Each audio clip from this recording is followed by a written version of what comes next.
Assalamualaikum warahmatullahi wabarakatuh. Perkenalkan, nama saya Resti Suryana. Di sini saya akan menjelaskan proyek STEM saya yang berjudul Miniatur Rumah Hemat Energi. Baik, di sini miniatur rumah hemat energi ini merupakan sebuah proyek STEM inovatif yang saya rancang untuk memperkenalkan konsep efisiensi energi melalui rumah model yang ramah lingkungan dan mudah dibuat. Model ini menggunakan stik es krim sebagai bahan dasar untuk bangunan yang tidak hanya memberikan keuntungan dari segi biaya, tetapi juga mendukung penggunaan ulang material yang ramah lingkungan. Uniknya, rumah mini yang saya buat ini dilengkapi dengan atap transparan pada sebagian area atapnya, seperti yang bisa kita lihat, seperti ini, yang terbuat dari bahan akrilik bening. Atap transparan ini berperan penting dalam memanfaatkan cahaya alami dari matahari untuk memungkinkan sinar matahari masuk ke dalam rumah secara langsung. Hal ini tidak hanya mengurangi kebutuhan penggunaan lampu pada siang hari, tetapi juga menyediakan kehangatan alami yang dapat membantu mengurangi penggunaan pemanasan ruangan.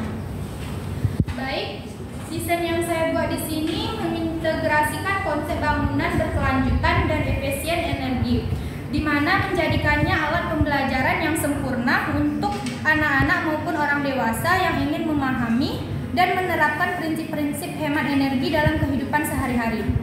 Proyek ini menawarkan platform eksperimental untuk mempelajari tentang isolasi, ventilasi, serta penggunaan dan manfaat energi terbarukan dalam konteks yang praktis dan kreatif. Adapun ini boleh dijelaskan perbedaannya? Perbedaan dari kedua rumah di sini, yang rumah pertama ini atapnya menggunakan stik es krim yang dimana bahan stik ini dari kayu, sedangkan yang kedua saya buat untuk digunakan sebagai perbandingannya dengan menggunakan atap yang berbahankan seng. Ininya sama? Ininya sama, Bu. Oke. Udah diukur belum suhunya? Pas hari itu pas di rumah kan, Bu, saya ukur saat bawah sinar matahari. Duluan ini, Bu, yang panas, Bu. Duluan panas yang beratap seng. Beratapkan seng, Bu. Oke.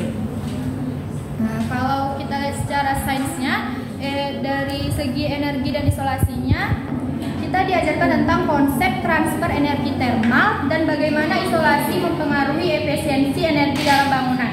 Mereka dapat bereksperimen dengan bahan-bahan yang berbeda untuk isolasi dan membandingkan efektivitasnya dalam menjaga suhu dalam rumah. Selanjutnya, energi surya. Penjelasan tentang bagaimana energi surya bekerja dan bagaimana atap transparan memungkinkan pemanfaatan maksimal cahaya alami serta panas dari matahari yang dapat mengurangi kebutuhan akan energi buatan. Selanjutnya, kalau dilihat dari teknologinya, penggunaan bahan ramah lingkungan, yaitu eksplorasi penggunaan material seperti stik es krim yang merupakan material daur ulang dan bagaimana material tersebut dapat digunakan kembali dalam konstruksi. Yang kedua, dalam sensor dan automasi, yang dimana integrasi teknologi ke dalam model seperti sensor cahaya untuk mengatur lampu otomatis yang menyala ketika gelap, atau sensor suhu untuk mengontrol suhu secara otomatis. Kalau dilihat secara tekniknya, desainnya dan konstruksi prinsip dasar yang rekayasa bangunan akan diterapkan, termasuk stabilitas struktur, pengaturan ruang, dan efisiensi material. Selanjutnya, jika dilihat dari eksperimen dengan ventilasi, pembelajaran ini tentang pentingnya ventilasi yang baik dan bagaimana desain jendela atau lubang ventilasi mempengaruhi sirkulasi udara dalam sebuah ruangan. Kalau dilihat dari matematikanya, di sini kita disuruh untuk memperhitungkan suhu yang ada pada ruangan tersebut yang dipengaruhi oleh sebagian bahan yang digunakan dalam miniatur ini. Baik, sekian dari